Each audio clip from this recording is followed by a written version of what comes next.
कहानी है एक साहसी राजकुमार और उनसे जुड़े रहस्यमय भाग्य की। एक दिन राजकुमार जंगल में शिकार करने निकले थे। आज तो मौसम भी बहुत अच्छा है और मेरे पास काफी समय भी है। आज तो मैं शिकार करना सीख कर ही रहूंगा, चाहे जितनी भी देर हो जाए। इतना बोलकर राजकुमार जंगल के भीतर बढ़ते चले जाते हैं। तभी उन्हें एक डरावनी गुफा दिखती है। ठीक उसी वक्त राजकुमार के पास से एक खरगोश गुजरता है। ये गुफा कितनी सुनसान प्रतीत हो रही है। ऐसा लग रहा है जैसे सालों से इस गुफा के अंदर कोई गया ही ना हो। एक काम करता हूँ, एक बार अंदर जाकर देखकर ही आता हूँ कि अंदर क्या है। राजकुमार गुफा के अंदर जाते हैं।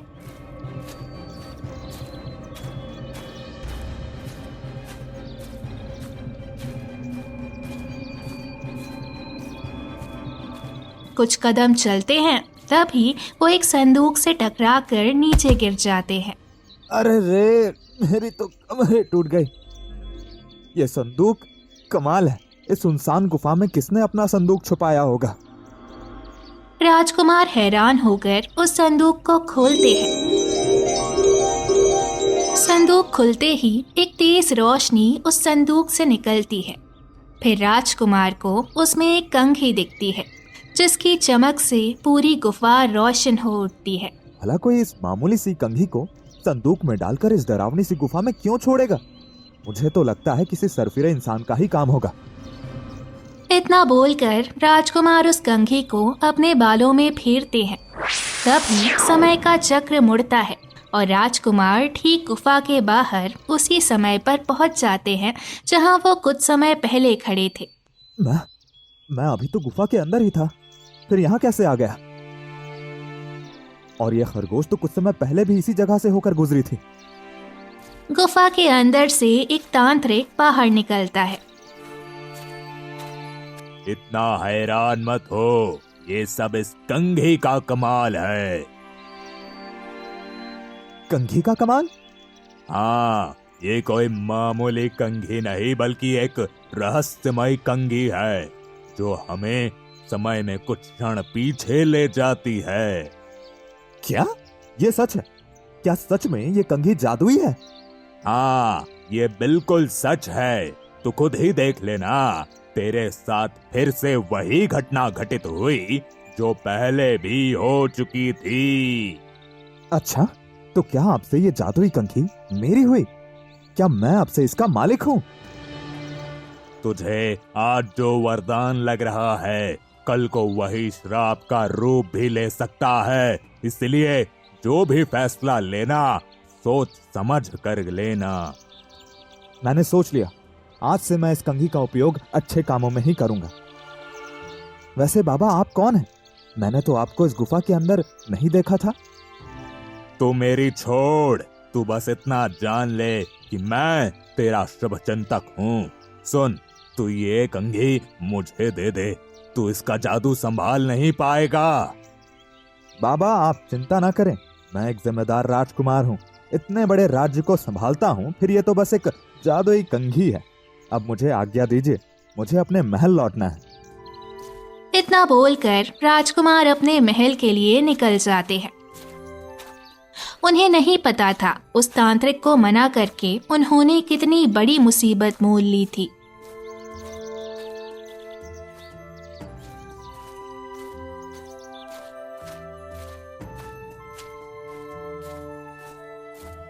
राजकुमार अपने महल पहुंचकर अपने सिंहासन में बैठते हैं। तभी वहां मंत्री आकर कहते हैं, राजकुमार की जय हो। कहिए मंत्री, क्या बात है? मैं पड़ोसी राज्य का संदेश लाया हूँ। हाँ, मैंने उन्हें दोस्ती का प्रस्ताव भेजा था, क्या उन्होंने कबूल किया? नहीं महाराज, वही तो मैं आपको बताना चाह रहा हूँ। उन्होंने हमारे प्रस्ताव को अस्वीकार कर दिया। उनके अंदर बहुत गुरूर है। इसका मतलब तो यही हुआ ना कि वो हमसे दुश्मनी रखना चाहते हैं। तो ठीक है, हम भी अब उनके आगे नहीं झुकेंगे। दोनों बातें कर रहे होते हैं, तभी दरबार में राजमाता भी आ जाती है। बेटा राजकुमार, तेरे पिता की मृत्यु हुई है। तब से तूने राज्य को बखूबी संभाला है और अपनी सच्चाई और अच्छाई से सबका चहेता बन गया। तेरे अंदर इतनी खूबियां हैं, फिर ये पड़ोसी राज्य के राजा को तुझसे दोस्ती करने में क्या परेशानी हो रही है? माँ, ये सब घमंड के शिकार हैं। उन सब का मानना है कि उनसे कम उम्र के लड़के ने इतने बड़े राज्य को अकेले कैसे संभाल लिया। महाराज, एक और जरूरी बात है जो मुझे आपको बतानी है। कहिए मंत्री जी, क्या कहना चाहते हैं? गांव के गरीब किसानों और औरतों को बहुत शिकायतें हो रही हैं। वो आपसे मिलना चाहते हैं। तो उन्हें रोका क्यों गया है? उन्हें फौरन मेरे सामने पेश करें। जी महाराज, जैसा आप कहें। कुछ देर बाद मंत्री दरबार में फरियादियों को लेकर आता है, जिसमें से एक गरीब किसान था और एक गांव की गरीब दुखिया औरत। औरत रोते हुए राजकुमार से कहती है, महाराज, मैं लुट गई, बर्बाद हो गई, मुझे न्याय चाहिए। हुआ क्या है, ये तो बताओ, इतनी चिंतित क्यों हो? महाराज, मैं खेतों में काम कर रही थी। काम करते करते मैंने अपने पैसों की पोटली वहीं रख दी और थोड़ी देर बाद जाकर देखा तो वो पोटली गायब थी। जरूर इस किसान ने ही मेरे पैसे चुराए होंगे। ये सब झूठ है महाराज। मैं मेहनत मजदूरी करके अपने परिवार का पेट पालता हूँ। मैंने आज तक कभी हराम की कमाई नहीं खाई। चोरी करने का तो मैं सोच भी नहीं सकता हूँ। नहीं महाराज, ये झूठ कह रहा है। उस समय खेत में इसके सिवा और कोई था भी नहीं। अब आप ही कहिए, मेरा शक इस पर नहीं जाएगा तो किस पर जाएगा? न्याय कीजिए महाराज, न्याय कीजिए। आपके इस न्याय के दरबार में किसी बेगुनाह को सजा न दीजिए। महाराज, मैंने बड़ी मुश्किलों से एक एक पैसा जोड़ा था अपनी बेटी की पढ़ाई के लिए। मेरी मदद कीजिए, मेरे पैसे मुझे वापस दिलवा दीजिए। तुम दोनों की आंखों में मुझे सत्य दिख रहा है। मैं तो समझ ही नहीं पा रहा आखिर दोषी कौन है। अब आप क्या कीजिएगा महाराज? कैसे सत्य का पता लगाएंगे? कहीं ऐसा ना हो कि न्याय करने की जल्दबाजी में निर्दोष फंस जाए और दोषी बचकर निकल जाए। नहीं, ऐसा बिल्कुल नहीं होगा। मेरे इस न्याय के दरबार में आज तक कोई बेगुनाह को सजा नहीं मिली और ना ही अपराधी बच सका है। मैं इस समस्या का हल ढूंढ निकालूंगा। आप दोनों कल भोर होते ही दरबार में आ जाना। कल ही आपका फैसला होगा। जी महाराज, हम दोनों को उम्मीद रहेगी कि आप सही फैसला लेंगे। इतना बोलकर दोनों उदास चेहरा लिए दरबार से चले जाते हैं। उनके जाते ही राजमाता राजकुमार से कहती है, बेटा, तुमने क्या सोचा है? आगे क्या करोगे? क्या असली अपराधी को पकड़ने के लिए कोई तरकीब निकाली है तुमने? हाँ माँ, मेरे पास एक सुझाव है जिससे दोनों की समस्या एक पल में ठीक हो जाएगी। बस यूं समझो कि भगवान ने सही समय पे मुझे अपना वरदान दिया है। महाराज, आपके सही निर्णय पर ही तो पूरे राज्य का भविष्य है। अब बस कल का इंतजार है। इतने में सभा खत्म हो जाती है और राजकुमार अपने कक्ष में चले जाते हैं। इसे कहते हैं किस्मत का अनोखा खेल। आज ही मुझे वो जादुई कंघी मिली और आज ही मेरे दरबार पर फरियादी आ गई। अब मैं इस जादुई कंघी की सहायता से सच पता लगाऊंगा।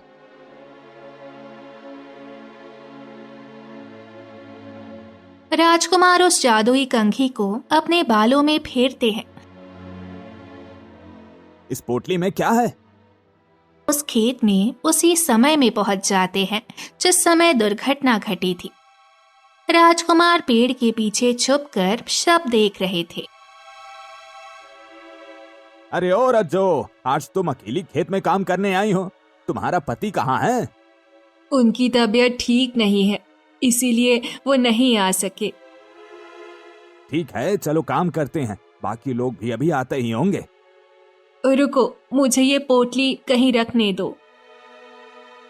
इस पोटली में क्या है? इसमें कुछ पैसे हैं। मैं अपनी बिटिया की पढ़ाई के लिए जमींदार के पास जमा कर रही थी। ये तो बहुत अच्छी बात है। जहाँ लोग बेटी को बोझ समझते हैं वहाँ तुम अपनी बेटी को पढ़ाने लिखाने के लिए मेहनत कर रही हो।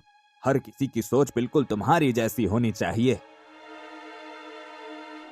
मेरे लिए मेरी बेटी बेटे से कम नहीं है। अच्छा, अब तुम इस पोटली को संभाल कर रख दो, शाम को घर जाते वक्त लेती जाना। किसान हरीराम काम करने चला जाता है। फिर रज्जो वहाँ एक पत्थर के ऊपर अपनी पोटली रख देती है। थोड़ी देर बाद एक लोमड़ी वहाँ आकर उस पोटली को नीचे गिरा देती है और वो पोटली उस पत्थर के नीचे दब जाती है।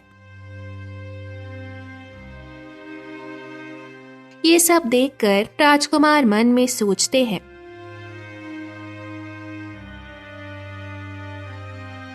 अब सारी सच्चाई राजकुमार के आंखों के सामने थी। वो सुकून की नींद सोते हैं।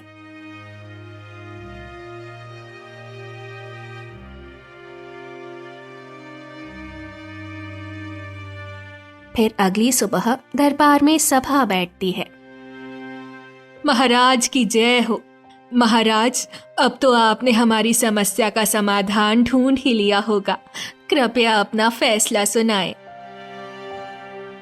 महाराज, मुझ गरीब के ऊपर दया कीजिए।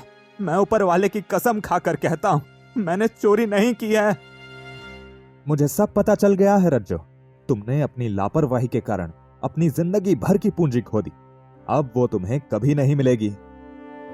ऐसा ना कहिए महाराज, आप ही मेरी आखिरी आस है। आप ऐसा कहेंगे तो मैं कहाँ जाऊंगी, किससे मदद की गुहार लगाऊंगी। मंत्री जी, उस पोटली को सभा में लेकर आइए। राजकुमार की आज्ञा मिलते ही मंत्री उस पैसों से भरी पोटली को लेकर सभा में आ जाते हैं। ये तो मेरी पोटली है।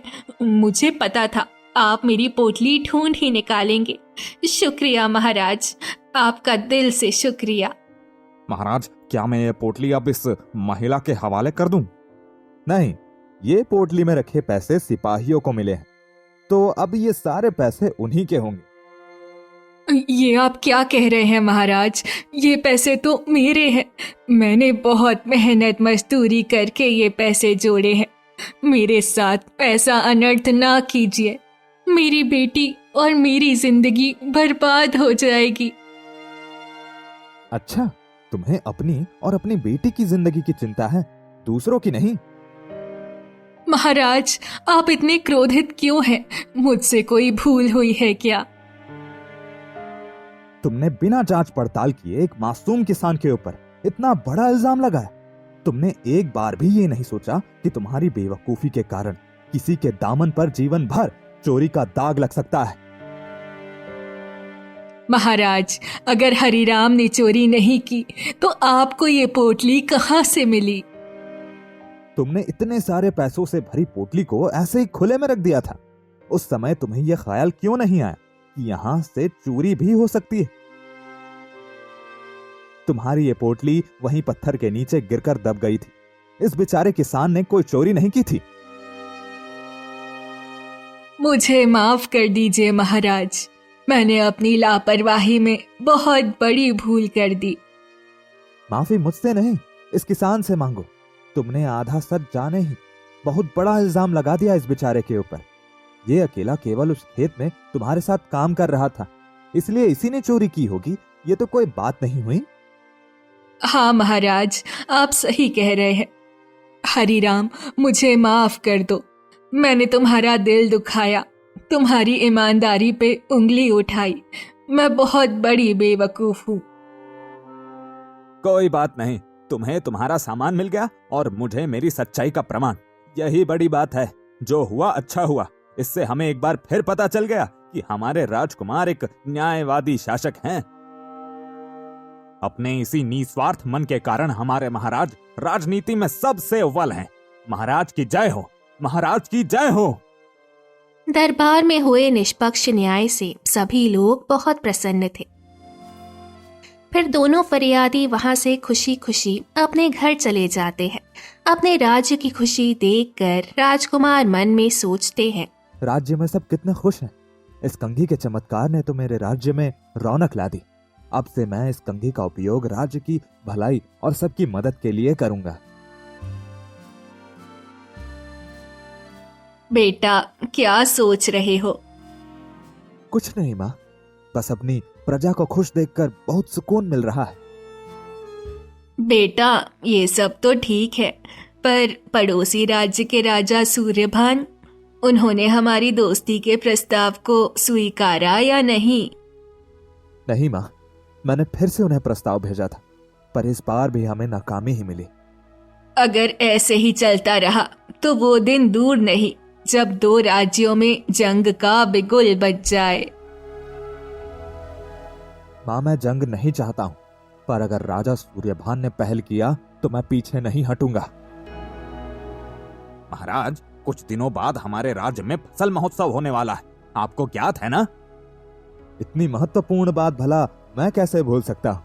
हर साल किसान अपनी साल भर की मेहनत का जश्न मनाते हैं और अपनी फसल को सुरक्षित करते हैं। मंत्री जी, इस साल उत्सव में नया क्या होने वाला है? इस साल सभी किसानों ने बहुत मेहनत की है। हर साल से 2 गुना फसल इस साल उन्होंने उगाया है। इस बार के उत्सव में अलग अलग राज्यों के लोग आकर उनके फसल खरीदेंगे और उनकी मेहनत का फल उन्हें देंगे। अब तो मुझे उत्सव का बेसब्री से इंतजार हो रहा है। जाकर राज्य में ये ऐलान कर दीजिए, इस साल का उत्सव महल में मनाया जाएगा। जी महाराज, आपका हुक्म सराखों पर। हुक्म मिलते ही मंत्री वहां से निकल चले जाते हैं।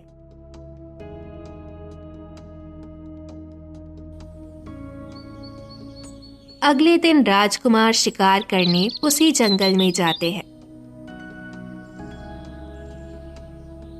तभी उनके सामने तांत्रिक प्रकट हो जाता है। महाराज, आज आप फिर से इस जंगल में? हाँ, मुझे जंगल की सैर करने में बहुत आनंद आता है, इसलिए जब भी मेरा मन व्याकुल होता है मैं यहाँ आ जाता हूँ। कंघी के जादू से तो आप बहुत प्रसन्न हो गए होंगे। मुझे जादू का मोह नहीं है, कंघी के जादू से मेरा राज्य खुश है, बस इसी बात की प्रसन्नता है। महाराज, ये लीजिए प्रसाद। ये प्रसाद किस चीज का है? मैंने अपनी विद्या में महारत हासिल कर ली है। ये प्रसाद उसी का है। आप इसे रात में जब चंद्रमा आसमान से गायब हो जाएगा तब खाइएगा। इससे आपकी सेहत अच्छी रहेगी और आपको कोई बीमारी नहीं छू पाएगी। भगवान के प्रसाद को मैं कैसे मना कर सकता हूँ? राजकुमार अपने भोलेपन में बिना उस तांत्रिक का इरादा जाने प्रसाद लेकर अपने महल चले जाते हैं।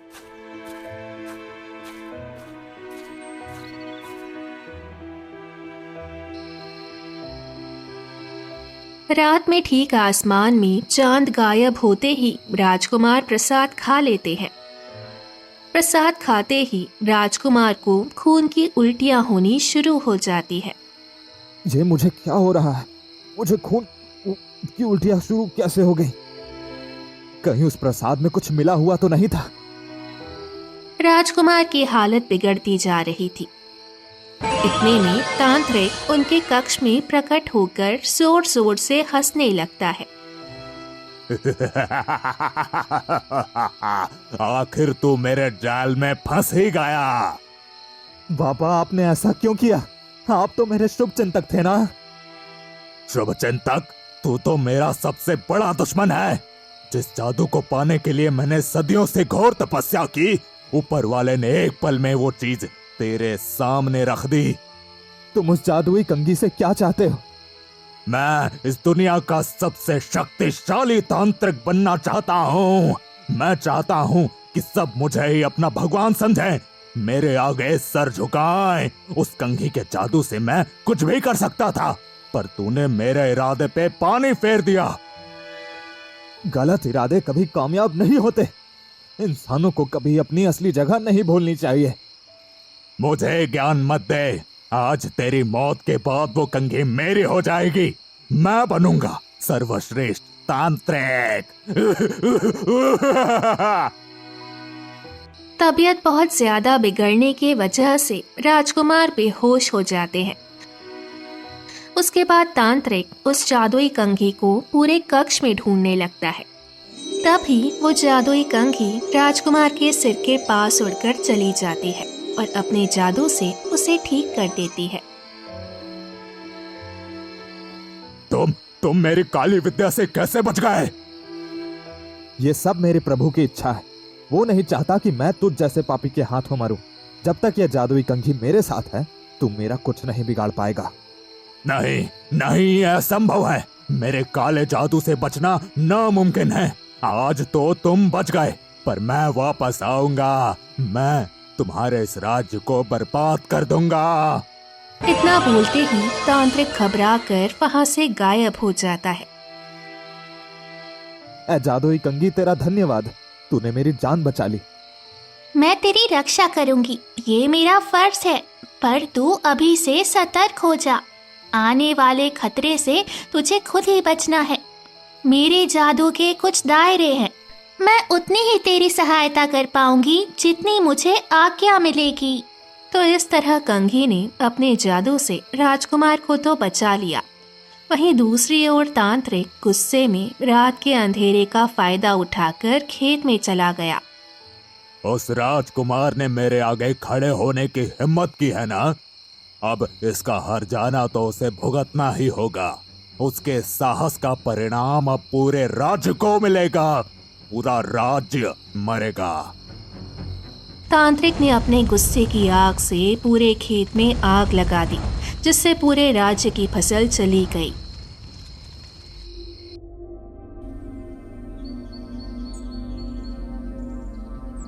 अगली सुबह महाराज के दरबार में भीड़ उमड़ पड़ी।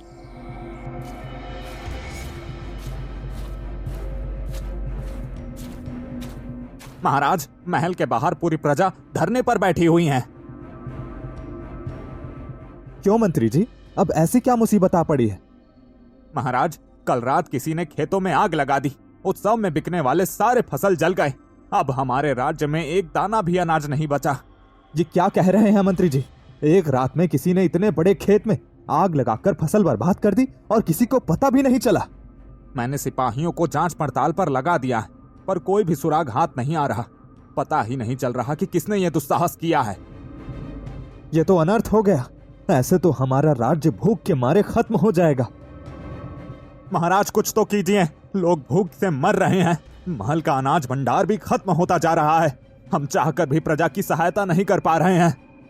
आप प्रजा को संभालिए, मैं इस मुसीबत का तोड़ ढूंढने जा रहा हूँ। इतना बोलकर राजकुमार खेत चले जाते हैं। ये खेत तो सच में बुरी तरह से जला हुआ है। कहीं ये सब उस तांत्रिक का तो किया धरा नहीं। अगर ऐसा हुआ तो इस बार उस तांत्रिक को मैं मृत्यु दंड दूंगा। प्रजा की जान से खिलवाड़ करने वालों को मैं कभी माफ नहीं करूंगा। राजकुमार उस जादुई कंघी को अपने बालों में फेरते हैं। तभी वो पिछली रात की घटना में पहुंच जाते हैं। आ गया तू। मुझे पता था तू इस कंघी के जादू का इस्तेमाल जरूर करेगा। तू भविष्य से आ तो गया है, पर वापस नहीं जा पाएगा। ये देख, तेरे आने से पहले ही मैंने खेत में आग लगा दी।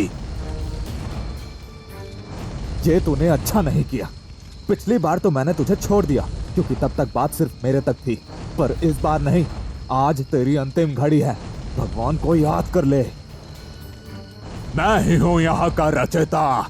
मेरी फिक्र छोड़, अपनी सोच। आज मेरा नहीं, तेरा आखिरी दिन है। तांत्रिक उसे अपनी काली विद्या से बंदी बना लेता है। अब बता, कौन शक्तिशाली है, तू या मैं?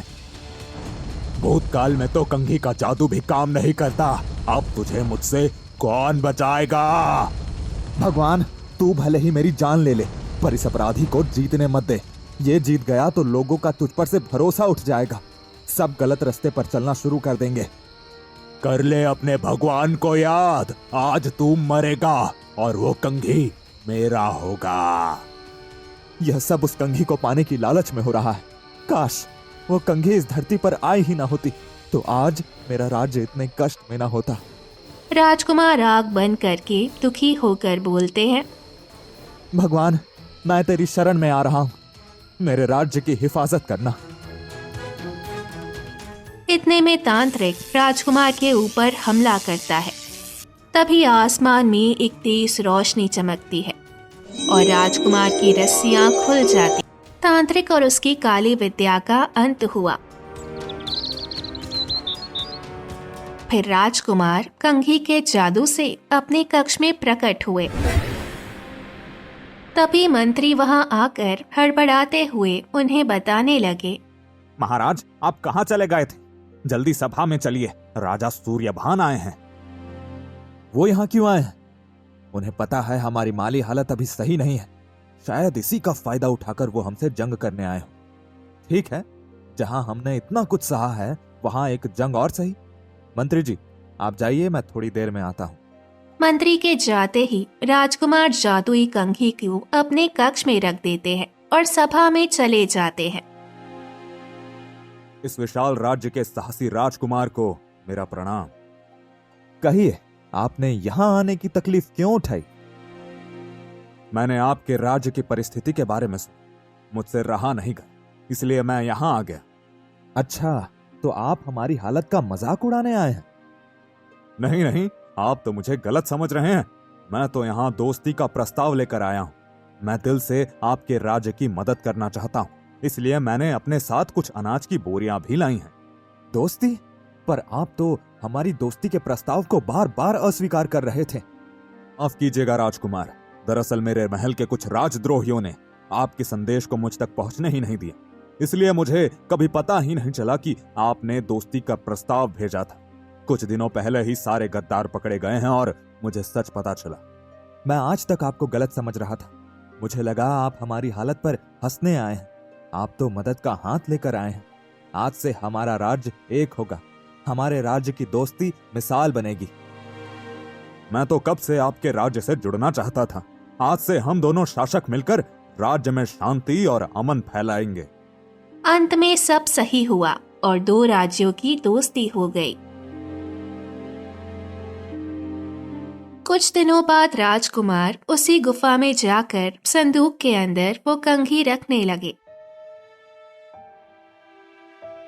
भले ही जो हुआ अच्छा हुआ, परंतु इस कंघी के कारण राज्य को बहुत मुसीबतें झेलनी पड़ी। आगे हो सकता है इस कंघी को पाने के लिए और भी काली शक्तियां आ जाए। इससे पहले ये कंघी किसी गलत हाथों में लग जाए। भगवान, आप इस कंघी को इस धरती से बुला लीजिए। राजकुमार की प्रार्थना खत्म होते ही वो कंघी गुफा से गायब हो गई। राजकुमार बिना जादू के भी राज्य को पूर्णता से चलाने लगे और एक महान राजा बन गए। जीवन की सबसे महत्वपूर्ण शिक्षा ये है कि हमें अतीत की गलतियों को स्वीकार करना चाहिए और उनसे सीखना चाहिए। हमारा असली साहस और शक्ति अतीत को बदलने में नहीं, बल्कि वर्तमान को बेहतर बनाने में है। तो दोस्तों, कैसी लगी आपको ये कहानी? हमें कमेंट के जरिए जरूर बताएं और साथ ही ऐसी और मजेदार कहानी के लिए चैनल को सब्सक्राइब करें। धन्यवाद।